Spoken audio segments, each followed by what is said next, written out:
জামায়াতকে ঠেকানোর জন্য আওয়ামী লীগের নেতাকর্মীদের হাত পা ধরে আকুতি মিনতি করেছে বিএনপি। সম্প্রতি ভারত থেকে অডিও কলে দেয়া এক ভাষণে একথা বলেন পলাতক স্বৈরশাসক হাসিনা ওয়াজেদ। সামাজিক যোগাযোগ মাধ্যমে সম্প্রতি ছড়িয়ে পড়া একটি অডিও বার্তায় বিএনপি নেতাদের বিরুদ্ধে বিস্ফোরক মন্তব্য করেছেন পলাতক স্বৈরশাসক হাসিনা ওয়াজেদ। অডিও কলে তিনি দাবি করেন জামায়াত ইসলামীকে রাজনৈতিকভাবে মোকাবেলা করতে ব্যর্থ হয়ে বিএনপির অনেক নেতা আওয়ামী লীগের নেতাকর্মীদের কাছে সাহায্য ও আশ্রয় প্রার্থনা করেছিলেন।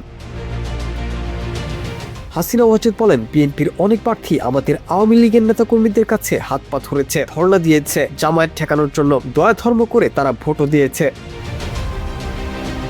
বিএনপির স্থায়ী কমিটির সদস্য স্বরাষ্ট্রমন্ত্রী সালাউদ্দিন আহমেদের ভারতে অবস্থান ও ট্রাভেল পাস নিয়ে ফিরে আসা নিয়ে বিদ্রূপ করেন হাসিনা ওয়াজেদ। তিনি পুরো বিষয়টিকে একটি হাস্যকর নাটক হিসেবে অভিহিত করেছেন। পলাতক হাসিনা ওয়াজেদ বলেন, সালাউদ্দিন সে নাকি গুম ছিল। কোথায় গুম ছিল? ইন্ডিয়াতে। ফেরত গেল কিভাবে? সে একটা ট্রাভেল পাস নিয়ে ফেরত চেয়ে বলে গুম ছিল। এদের গুমের যে গল্প শুনি সেটাও খুবই হাস্যকর।